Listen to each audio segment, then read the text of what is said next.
अस्सलाम वालेकुम, welcome to my YouTube channel. तो कैसे हैं आप सब। आज की इस वीडियो में हम CS401 की सीरीज स्टार्ट करने वाले हैं। जैसे कि आपने को थंबनेल देखकर तो पता लग गया होगा, हम लेक्चर नंबर 1 और टॉपिक 1.1 टू 1.3 कवर करने वाले हैं। तो बिना टाइम वेस्ट के चलते हम अपनी वीडियो की तरफ। लेकिन इससे पहले अगर आप मेरे चैनल पे फर्स्ट टाइम आए तो इसको सब्सक्राइब लाजमी कीजिएगा और बेल आइकन बटन क्लिक कर दे ताकि आपको न्यू अपडेट्स मिलती रहे। नीचे मेरा चैनल का ग्रुप लिंक, चैनल लिंक भी है, उसको फॉलो करें। और देन नेक्स्ट नीचे नंबर किसी चीज़ की कोई भी हेल्प की जरूरत हो वो भी आप पूछ सकते हैं। और एक न्यू चीज़, नीचे मेरी वेबसाइट भी है, उसको विजिट करें। उसके अंदर आपको हर चीज़ की इंफॉर्मेशन मिल जाएगी। मतलब कि अगर आपको फ्री हैंडआउट्स चाहिए, पास पेपर चाहिए, मिड टर्म, फाइनल टर्म, किसी भी चीज़ की कोई भी हेल्प वहाँ से आपको मिल जाएगी। ठीक है, तो लेक्चर को स्टार्ट करते हैं। CS401 architecture and assembly language programming. सबसे पहले तो आपको ये पता होना चाहिए इसके टोटल लेक्चर या टॉपिक्स हैं कितने।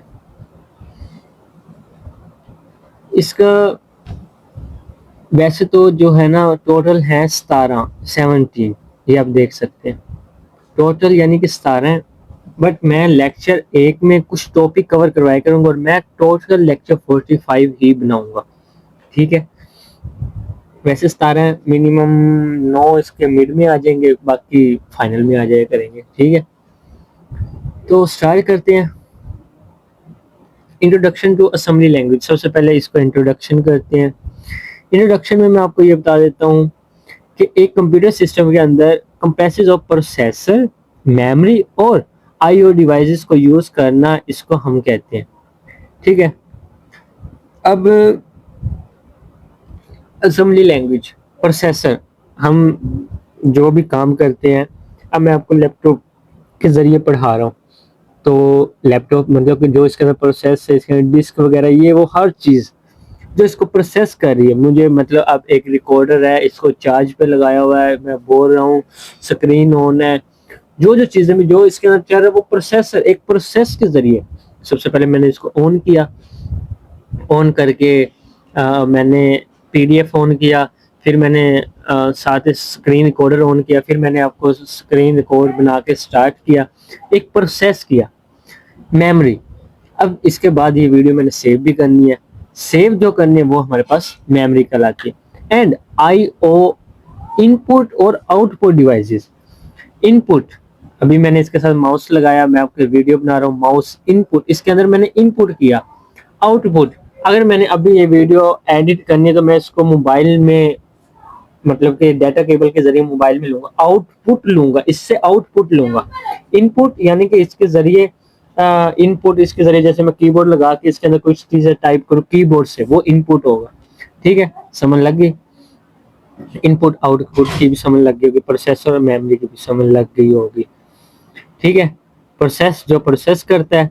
और उसके बाद असेंबली लैंग्वेज में क्या होगा कि कुछ चीजें हमने इसके अंदर स्टोर की हुई हैं, जैसे कि हमने इसके अंदर 5+10 इसके अंदर स्टोर कर दिया। अब ये प्रोसेस क्या करेगा, उसको एडिशन करेगा और उसको 15 बना देगा। ये इसने एक प्रोसेस किया ना। अब आगे मेमोरी, इसके अंदर मैंने कुछ एलिमेंट वगैरह रख दिए, जैसे मैंने आपको अभी अभी एग्जांपल दे चुका हूँ। मेमोरी, जो इसके अंदर डाटा है वो मैंने देख लिया, जो इसके अंदर मेमोरी स्टोर किया। इनपुट आउटपुट डिवाइसेस का तो आपको पता लग गया। प्रोसेसर को मेमोरी से डाटा कैसे मिलता है, प्रोसेसर को मेमोरी से डाटा कैसे मिलता है, मतलब कि प्रोसेसर को किसी स्पेसिफिक डाटा की जरूरत है। अब प्रोसेसर क्या करेगा, मेमोरी को 3 चीजें बतानी है कि भाई ये मेमोरी है, यहाँ पे वो डाटा पड़ा है, और यहाँ से जाके, जैसे कि मैं आपको एक एग्जांपल देता हूँ, मैं यहाँ पे अपना कंप्यूटर ऑन करता हूँ, प्रोसेसर को मैं बता रहा हूँ कि भाई विचुअल यूनिवर्सिटी का जो डाटा है, जो इसके अंदर जो डाटा है वो कहाँ पे है, ये मुझे फिर बताएगा कि यहाँ से हैंडआउट्स में जा, हैंडआउट्स में जाके बायो यहाँ पे जा, यहाँ पे जाके तुझे ये वाला हैंड आउट मिल जाएगा, ये मेरे मेमोरी में सेव है और ये उसने उसको गाइड किया। ठीक है, समझ लगी। फिर वो कहेगा उसकी लोकेशन क्या, मैंने उसकी लोकेशन भी बता दी, वहां पे जाके ऐसे ऐसे करके वहां पे जाना वो बता, फिर डाटा उसको ट्रांसफर कर देगा। ये इसका एक पूरा एक प्रोसेस था। प्रोसेसर प्रोसेस करता है, मेमोरी को सर्च करता है, फिर इनपुट आउटपुट फ्लिप्स, इसको हम ये कहते हैं। आई थिंक आपके ऑल कॉन्सेप्ट क्लियर हो गए होंगे, ठीक है।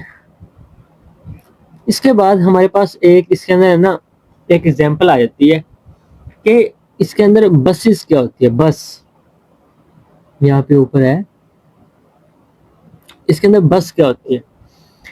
बस एक कम्युनिकेशन पाथवे है, जाहिर सी बात है, मतलब कि जैसे एड्रेस बस है, मतलब कि कौन सी मेमोरी में है। डाटा बस है, एक्चुअल डाटा क्या है, मतलब कि डाटा है क्या, वो एक फाइल मांग रहे, हैंडआउट मांग रहे, है क्या चीज। कंट्रोल बस, क्या ऑपरेशन करना है, मतलब कि उसको कंट्रोल करना है, वहां पे जाना है, ये करना, वो करना है, ये उसकी लोकेशन एग्जैक्ट और हर चीज करके उसको सर्च करना है, ठीक है। सारी चीजें समझ आ गई। अब चलते हैं नेक्स्ट।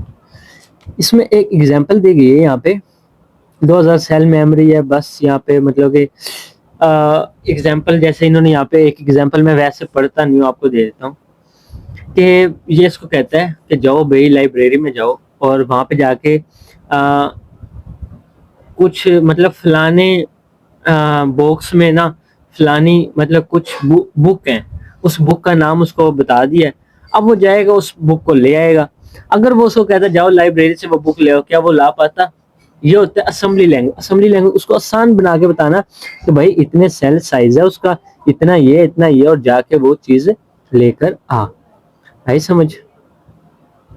आई थिंक आपको इसकी समझ आ गई होगी। अब चलते हैं नेक्स्ट 1.2। 1.2 में हमारे पास आ जाता है रजिस्टर, ठीक है। अब हमने इसमें करना है रजिस्टर को। अब रजिस्टर क्या चीज है। रजिस्टर हमारे पास, मैं आपको थोड़ा सा इजी वे में बताता हूँ, अगर ये सारा रीडिंग करूंगा तो आपको समझ नहीं आएगी। सबसे पहले तो ये समझो कि प्रोसेसर का जो ऑपरेशन परफॉर्म किया ना उसको अप्रेंड करता है, उसको देखता है, ठीक है। अब ऑपरेंड क्या है, ऑपरेंड क्या मतलब ऑपरेंड वो डाटा होता है जिस पर ऑपरेशन किया जाता है, ऑपरेशन परफॉर्म किया जाता है। मतलब रजिस्टर कर क्या रहा है। Register this region there are temporary storage place inside the processor called register. जो उसके अंदर मेमोरी है उसको प्रोसेस करता है, उसके बाद वो हमारे पास रजिस्टर कहलाता है।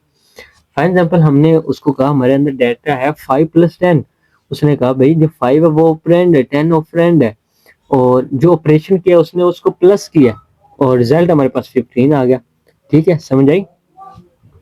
ये हमारे पास एक रजिस्टर। रजिस्टर की हमें जरूरत क्यों पड़ती है, ये भी एक क्वेश्चन है। रजिस्टर की हमें जरूरत इसलिए पड़ती है, सपोज हमारे पास एक मेमोरी 5 थी, जैसे मैं एग्जांपल आपको स्टार्ट से देता आ रहा हूँ। अब मैं थोड़ा सा ना इसको राइट भी किया करूंगा ना, आपको समझ पता नहीं लगती है। मेमोरी हमारे पास 5 है और 10 है, ठीक है। अब क्या करें, अब प्रोसेस दूसरे ऑपरेंड को लाने के लिए मेमोरी को दूसरा यूज कर तो उसका एड्रेस देखता है 5 कहाँ पे है, 10 कहाँ पे है, और जो उस मेमोरी को फिर स्टोर होता है ना, जो उसका फिर प्रोसेस चलता है उसको प्लस करने के बाद जो उसका आता है 10 आंसर, मतलब उसको ऑपरेंड किया, तो ये हमारे पास एक होता है रजिस्टर, ठीक है। समझ आई। रजिस्टर प्रोसेस,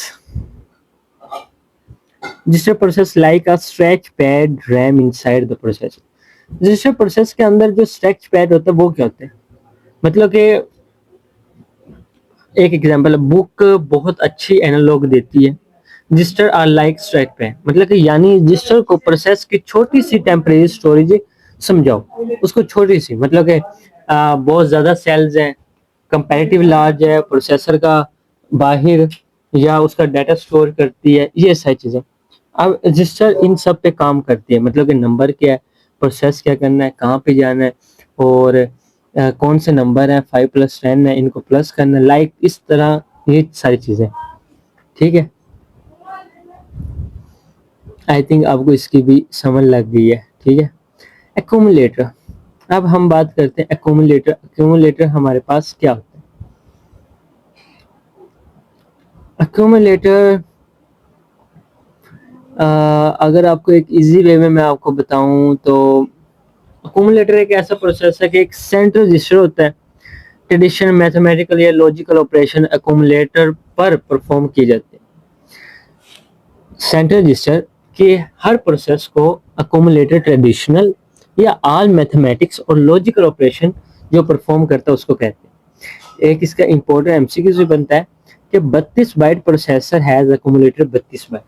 अगर 16 बाइट्स होंगी तो अकोमुलेटर बाइट्स भी 16 होंगी। ये बहुत इंपॉर्टेंट एमसीक्यू है। अगर 8 बाइट प्रोसेसर होगा तो अकोमुलेटर भी 8 बाइट प्रोसेसर का ही होगा। पॉइंटर, इंडेक्स और बेस रजिस्टर हमारे पास क्या है, ठीक है। अब हम बात करते हैं पॉइंटर, इंडेक्स और base. Pointer register, index register, base register, ये डेटा भेजना मतलब डेटा को एड्रेस होल्ड करना, उसको भेजना, उसको इंडेक्स करना, या इन सारी चीज़ों में आता है। मतलब अगर सिंपल वे में आपको समझाऊं ना, जैसे कि कुछ अरे हैं, जैसे आपके पास है 10, 20, सॉरी थोड़ा सा गलत हो गया, बस आपको समझ लग गया होगा, और 30, ठीक है। आगे 40, 50 ये भी है।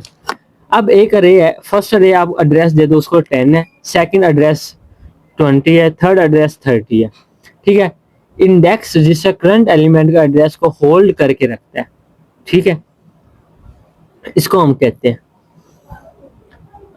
The name of various manufacture but the basic property for loop, मतलब उसको लूप के जरिए चलाता है, पहले 1 फिर 2 फिर 3 फिर हर लूप के जरिए, ठीक है। ऐसे नहीं कि सारे इकट्ठे चला दें, एक एक करके पॉइंट बाय उसको इंडेक्स फिर उसको बेस रजिस्टर करता है।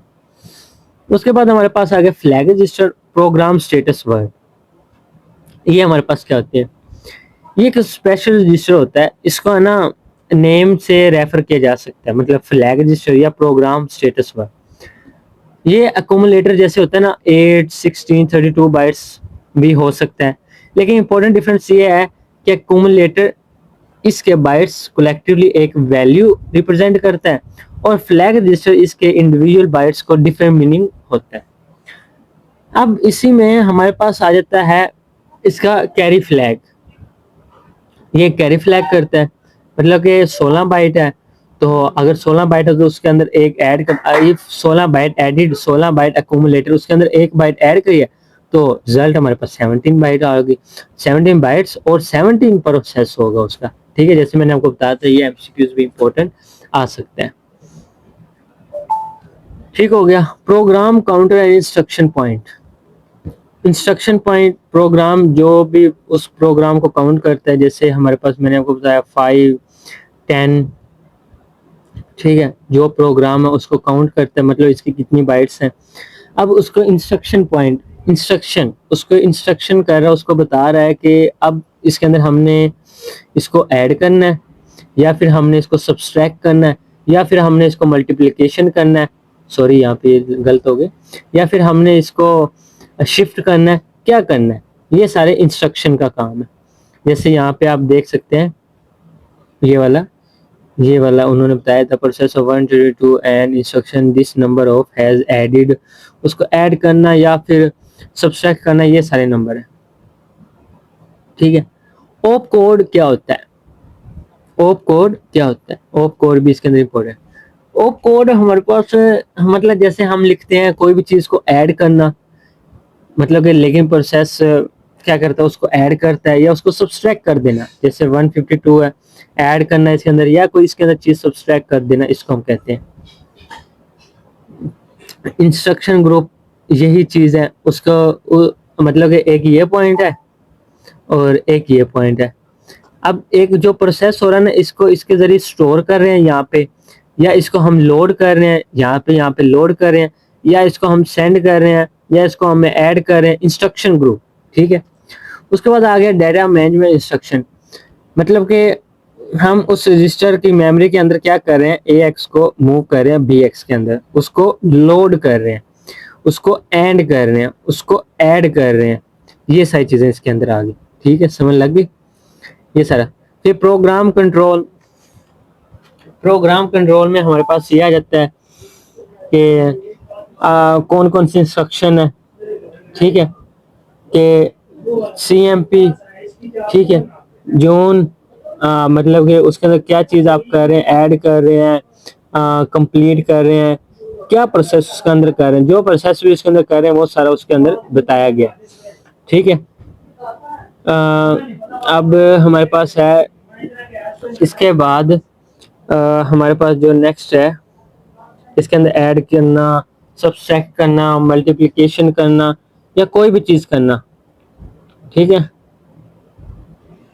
उसके बाद हमारे पास है स्पेशल इंस्ट्रक्शन, ये हम पढ़ ही रहे हैं, मतलब लाइक सर्विसेज कमांड्स, उनको हमने कमांड देनी है कि भाई CLI clear input flag, clear इसको हम कहते हैं क्लियर इंटरप्ट फ्लैग, मतलब कि इसका बेसिक अफेक्ट प्रोसेस के इंटरप्ट बिहेवियर के रिलेशन होता है। ठीक है। उसके बाद STI सेट इंटरप्ट फ्लैग। ठीक है। ये इसके अंदर इम्पोर्टेंट है चीज़ें सेट करना और उसको ये सारी चीज़ें करनी है। ठीक है। प्रोग्राम को रन कैसे करना है, ये सारी चीज़ें हमने इसके अंदर बताई हैं। तो आई थिंक 1.1 से 1.3 तक आपका एवरीथिंग अब क्लियर हो चुकी होगी। अब किसी चीज़ की कोई मुझसे गलती हो गई हो तो मुझे माफ़ कीजिएगा, कोई लफ्ज़ बोलने में या कोई चीज़ समझना है मुझे कमेंट कर दीजिए, मैं आपको बता दूंगा। नीचे पर्सनल नंबर और हर चीज़ आपको दी हुई है, उससे आप रब्ता करके मुझसे कोई भी चीज़ कॉन्सेप्ट वगैरह भी क्लियर करवा सकते हैं। उम्मीद करता हूँ आपको समझ आई होगी। मिलते हैं इसी के साथ नेक्स्ट लेक्चर में। टेक केयर, अल्लाह हाफिज़।